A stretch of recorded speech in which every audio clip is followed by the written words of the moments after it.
Now at 5 and streaming on crossroadstoday.com, the community is reacting to the unexpected passing of Calhoun County Judge Richard Meyer.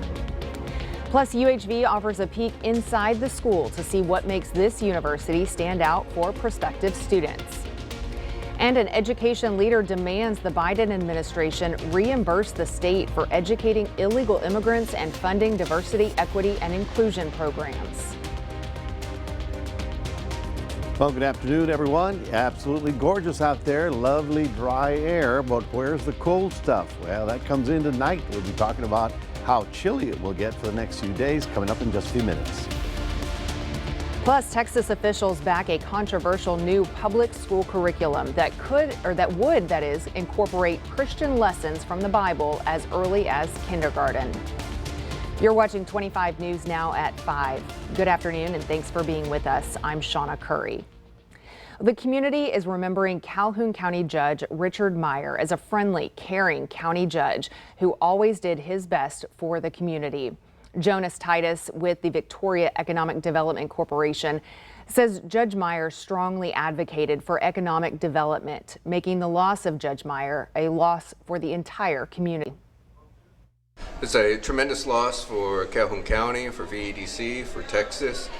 Judge Meyer was a great man, and he was one of the most critical people in allowing VEDC to become a true regional organization. Him putting his trust in us was instrumental in us having the credibility to work projects in Calhoun County, and I know he would have loved to see all of the projects that have announced come to fruition, and it's truly a sad day. He took great pride in being a leader and an agent for positive change in Calhoun County, and he'll definitely be missed.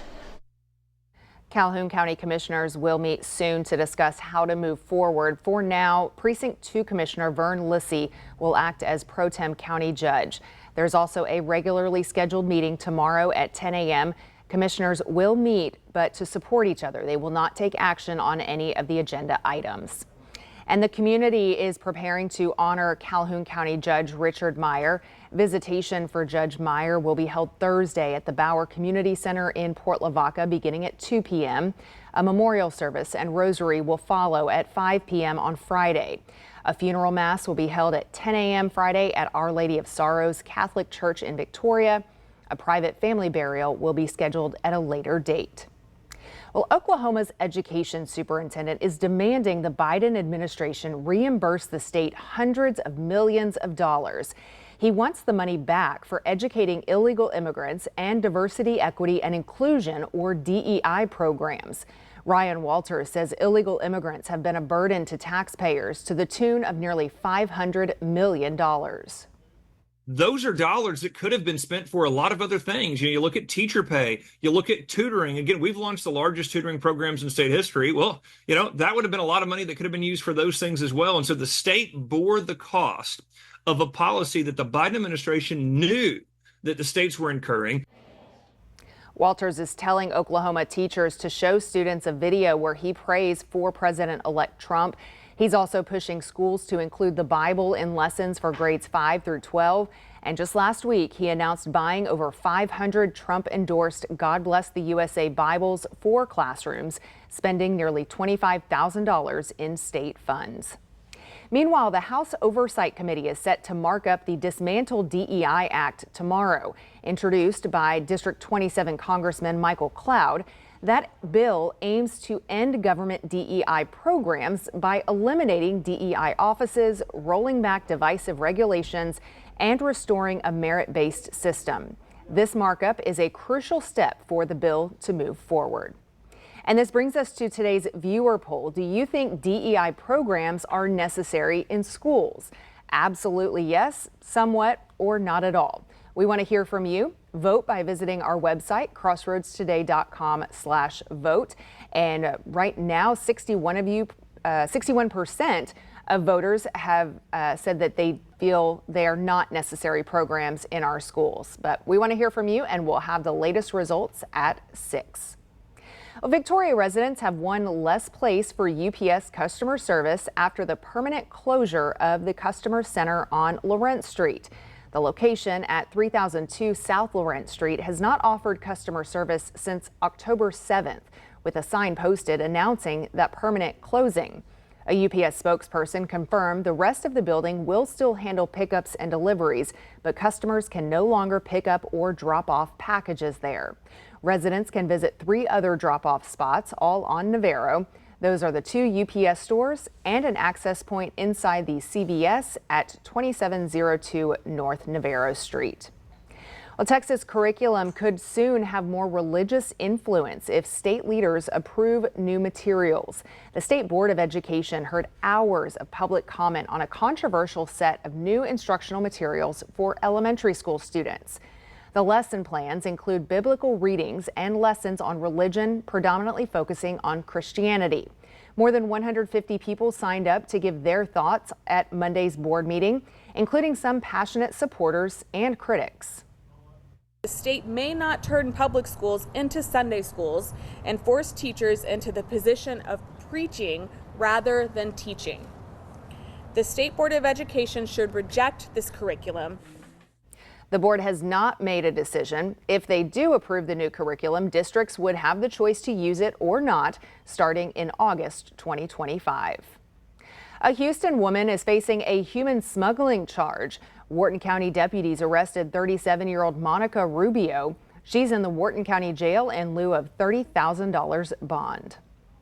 Well, turning to weather now, let's check in with First Warn Storm Team Chief Meteorologist Mac Perez with a look outside this Tuesday afternoon. And Mac, cool this morning, absolutely beautiful this afternoon. So when are we going to start seeing these changes? Well, tomorrow morning when you step out to take the doggy out to do his business, you're going to need a sweater because overnight the north winds are kicking in. In fact, the front is already up in North Texas. This drop in temperature is about 10 degrees. So that'll be visiting us overnight, and tomorrow it'll still be gorgeous, beautiful, but it will be a little chilly. We'll talk more about that coming up in a moment.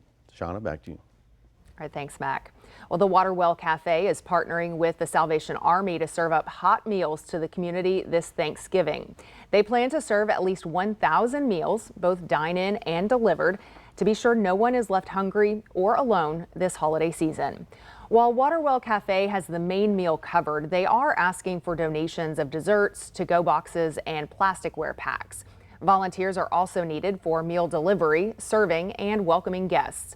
To help, you can contact Waterwell Cafe at 215 South Main Street in Victoria or by calling 361-894-7206.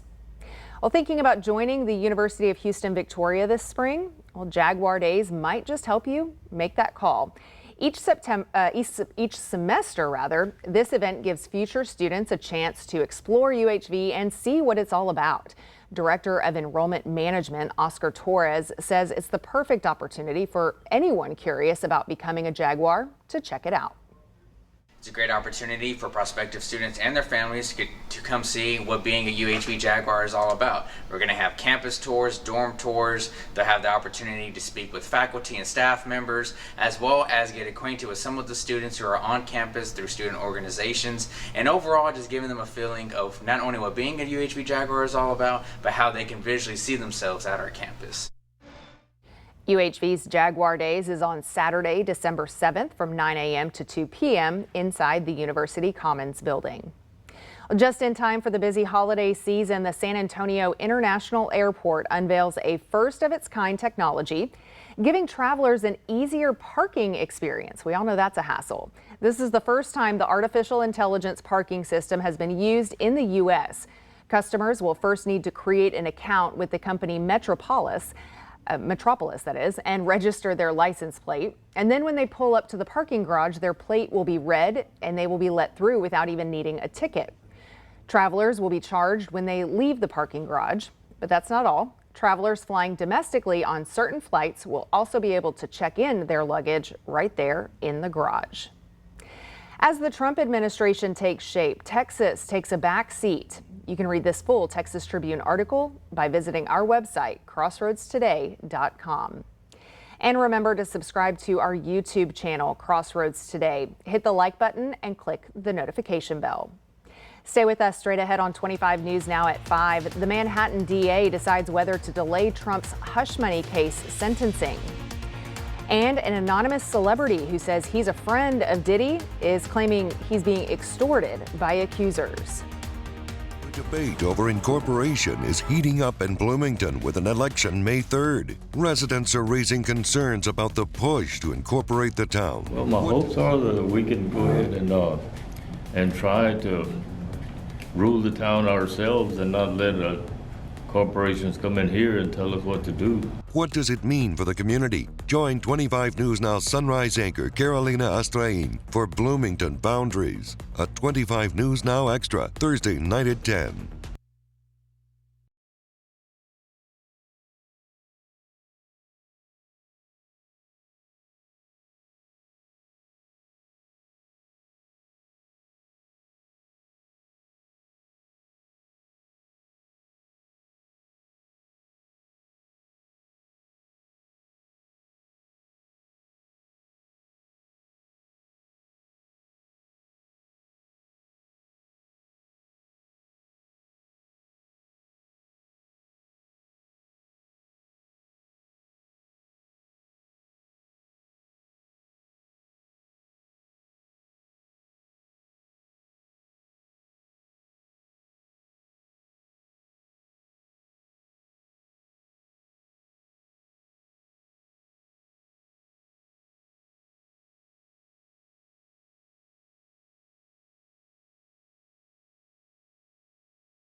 Welcome back. The Manhattan District Attorney's Office agrees to delay Donald Trump's sentencing in the hush money case, allowing time to address Trump's expected motion to dismiss the case. The DA noted Trump likely won't be sentenced until after his presidential term ends, but says his felony conviction should still stand. Trump was convicted in May on 34 counts of falsifying business records over payments made to his then attorney Michael Cohen. The money was to reimburse a $130,000 hush money payment to adult film star Stormy Daniels to keep her from speaking out about an alleged affair before the 2016 election. President Joe Biden is working to make good on his promise to storm victims in the southeastern U.S. in the final 2 months of his presidency. He unveiled a multi-billion-dollar aid package that he's hoping Congress will pass before he leaves the Oval Office. Leadership on the Hill has signaled that providing disaster aid is a priority, but will political headwinds slow them down? Laura Aguirre brings us more. We're going to do everything we can to help you pick back up the pieces and get back to where you were. President Joe Biden last month sending reassurance to thousands of storm victims across the hurricane-ravaged Southeast. Now he's asking Congress for roughly $100 billion to back that up, and $40 billion of that would go to FEMA, double the amount Congress budgeted for the agency this year, according to a Congressional Research Service report. This year's active and powerful Atlantic hurricane season, including storms Helene and Milton, along with the deadly wildfires out west, drained the agency's budget. Its administrator on Capitol Hill today, testifying before a House subcommittee on the agency's disaster response. Our workforce persevered through all of the challenges, and they also persevered through a difficult security environment generated by misinformation about FEMA's work spread through social media. Two House members who could ultimately vote on the president's request offered differing views on FEMA's performance. I'm grateful for the federal resources and personnel that were surged into the region, including Administrator Criswell being there a couple of times. The people of Western North Carolina are tired. The grief that they're experiencing is compounded by bureaucratic missteps, delays, and poor communication. When and how congressional leaders move on the nearly $100 billion is uncertain. They could address it as a standalone bill or tuck it into the end-of-year spending package. I'm Laura Aguirre reporting. The Diddy case is getting more complicated, with a friend of the rapper now alleging extortion. An anonymous man who describes himself as a celebrity filed a new lawsuit in the case. He's claiming Houston attorney Tony Busby is trying to get him to pay money to avoid the release of allegations against him.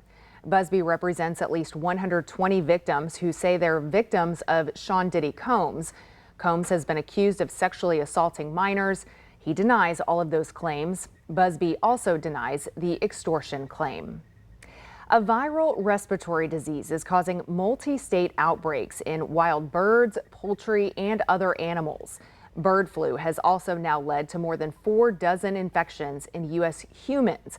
While most human cases are mild, health officials are keeping a close eye to the north as a Canadian teenager is hospitalized in critical condition with a confirmed H5N1 infection. Today's Health Minute looks at the latest U.S. data and how you can help prevent an infection. Sporadic cases of H5N1 spreading from animals to humans have prompted concern from U.S. health officials. The latest CDC data confirming 52 cases of bird flu in people since April. As we think about a virus that might move from animals into humans and potentially cause the next pandemic, certainly has everyone's guard up. Ohio State epidemiologist Andrew Bowman says this latest strain of the virus came over to the U.S. in 2021 and has spread through wild birds in North America. So far in the U.S., those who have tested positive have had mild symptoms like eye redness or discharge and mild upper respiratory symptoms. The CDC says people who have tested positive have recovered from their illnesses after treatment with antiviral medications. Every time we get the opportunity for the virus to move across species, there's the opportunity for a negative health outcome. To reduce risk, the CDC recommends avoiding exposure to sick or dead animals, including wild birds, poultry, other domesticated birds, and unnecessary exposure to wild or domesticated animals like cows. The agency advises against drinking raw milk. They say pasteurized milk is safe to drink. Avoid exposures to things like animal waste, bedding, or other materials touched by an animal with suspected or confirmed bird flu. And for those who work with animals at risk of exposure, wear protective equipment. At this time, I think it's heightened awareness, and there's no need to panic. For Health Minute, I'm Mandy Gaither. Well, good afternoon, everyone. Another beautiful day. Still a little on the warm side. It's 83 right about now, and of course it's the west wind. What we need is a north wind. That will bring us the colder air, and that's going to start after midnight tonight. We managed to get up to 86 degrees today, 1 degree off our record high, and we're supposed to be in the low 70s. Remember those? Well, coming up, we'll be talking about the gusty north wind that's blowing in tonight. Tomorrow morning, as you step out the door, you're going to go, ooh, where's my jacket? We'll talk about that coming up after this.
Well, good afternoon, everyone. First, we had that little front that went through yesterday morning, yesterday afternoon. Remember the rain that lasted 20 minutes? Well, that one's gone, but now the cold air is beginning to dive into North Texas. Panhandle dropping about 10-15 degrees this afternoon. That cold wind will blow through our area about 2 or 3 o'clock in the morning. You'll know when the winds start to blow fairly strong out of the north. Probably going to have winds in the 20-30 mile an hour range, but that was going to be what really brings us the chilly weather for a couple of days. It doesn't last very long, but at least a couple of days. Up here, we've got the first big snowstorm of the season for the East Coast. We're going to talk about that. And on the West Coast, oh my gosh, this is like a giant hurricane of snow. And I'm not kidding. The pressures are so low that they're getting 75 mile an hour winds. That's going to crash on shore to western British Columbia. But the atmospheric river that you see right there, that's that big long streak of moisture that comes all the way across the Pacific, is going to cause torrential downpours from San Francisco north all the way to Medford, Oregon, Seattle. All those guys are really going to be looking at a powerful storm. You'll be hearing about this because it'll be network news for the next couple of days. For us, get a load of the temperatures. Okay, we were in the 80s today. Tomorrow we're looking at 74 as a high temperature. The low temperature down to about the 40s. Now I wanted to show you this map because it just came out from the Texas Forest Service. This is a 60-day percent of normal precipitation. In other words, excuse me, the red means we're below normal precipitation. The blue means they're above normal precipitation for the last 60 days. So since we've had no rain for 2 months, there you go. And that's why we're, hoping to get something. Now watch this. It's pretty impressive. First of all, this side of the country, it should loop around. But as you can see, we've got snow from the central Appalachians all the way up to the upstate New York. This is their first big snow of the season, and they're pretty excited about it because they needed something going. But you can see how the air wraps around the low, comes around, and there's the big snow band coming, and it slams into the western mountains of Maryland and New York State, all the way up to New England. Meanwhile, on the West Coast, I mean, we're in the middle of nothing here. On the West Coast, this thing is enormous as a storm. Seattle, Washington is going to get pounded by howling winds and quite a bit of rain, not to mention the snow dropping as well. So it's pretty busy everywhere else except here. Your forecast for tomorrow in Port Lavaca, down to about 59 tonight, only 72, excuse me, tomorrow's high temperature. Down to 54 in Cuero, but only 72 as a high in Cuero. As you can see, lots of sun, but it's that northeast wind that'll make a big difference. So we've got a couple of chilly nights coming in. Tomorrow, 74, then down to 40, then still sunny, down to 44, then still sunny, but then down to 48, and by the time we get to the weekend, we'll start getting a little bit milder. So like I said, it's that first step out the door in the morning that it'll get your attention. That's your 7-day forecast, reminding everybody we do have a QR code. Love for you to scan that, put Crossroads a day on your phone. Now we'll toss it back to Shawna. All right, thanks, Mac. Well, another round of northern lights is expected to be visible in the U.S. if they can see past all those storm clouds and snow clouds that Mac was talking about. According to the National Oceanic and Atmospheric Administration, from November 19th to the 21st, northern lights should be visible in Alaska, northern portions of Montana, North Dakota, and Minnesota. People in parts of Washington, Idaho, Wisconsin, and Michigan may also have a chance at catching them. NOAA says this round of auroras is not a result of a geomagnetic storm. Well, coming up next, we'll take a look at your stocks. Plus, Walmart is booming, and most of that growth is not from its core customer base.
I am so excited to host the CMA Awards again. Nashville, here we come. Hang tight, honey, got a pocket full of money and I'm headed straight home to you. Laney, what are you doing here? I'm hosting the CMA Awards with y'all. Country music's biggest night is almost here. Join us for all the excitement live from Nashville. It's the CMA Awards right here on KAVU ABC 25. Y'all ready to do this? I can pull off bell bottoms. Sure you can, buddy. And we want you to play along by submitting your prediction for this year's winners of the CMA Awards. You can cast your vote on our website, crossroadstoday.com, and then we'll see how your predictions match up to the awards announced on Wednesday night. Taking a look at stocks today, the Dow is down 121 points. The S&P 500 is up 23 points. The NASDAQ is up 196 points, and oil is up 45 cents to $69.61 per barrel. Walmart's business is booming thanks in large part to shoppers earning over $100,000 a year. U.S. sales at stores open at least a year jumped over 5% last quarter compared to the same time last year, with profits up more than 8%. Walmart gained market share driven mainly by higher income households while continuing to serve its core low and middle income customers. The company has been focusing on attracting higher income shoppers in recent years, and it's clearly paying off.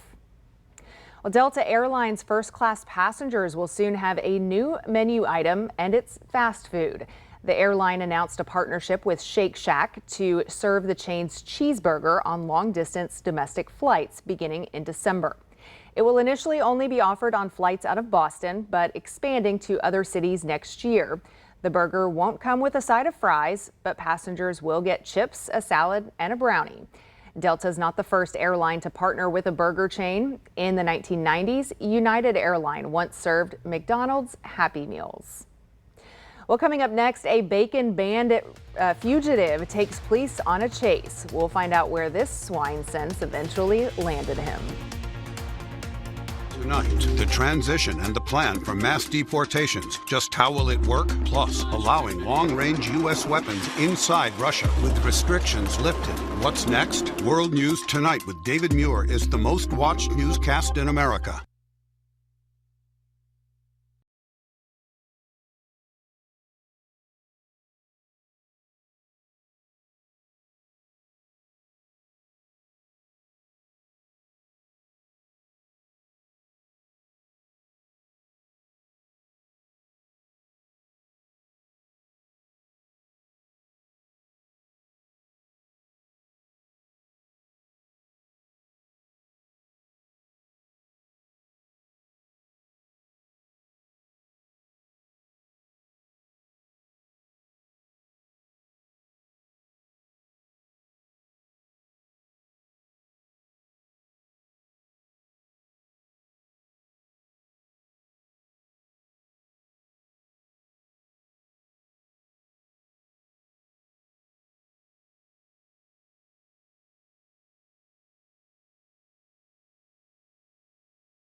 A non-compliant porcine trespasser leaves Tacoma, Washington police with their hands full. The little oinker led the officers on quite a chase before being taken into custody. Not exactly clear how long the pig was on the lam, but according to a release from the department, the so-called notorious PIG was safely captured and now has a cozy reservation at the nearby Rusty Bar Ranch. The incident did not harm any officers or farm animals. Yeah, now we have live camera footage of this. Poor little thing. He was trying to go to market. He wants to go. I don't think or so. go home. I don't know. Trying to get away from market. Yeah. That's what it was. Well, folks, tonight after midnight, the north winds will kick in and it will get colder. Tomorrow morning will be down into the 40s. So when you step out the door, you're going to say, oh, Mac was right. Yes, it is a little chilly for about 3 days. Don't forget that sweater. Well, thanks for being with us. We'll see you back here in 30 minutes after World News Now with David Muir.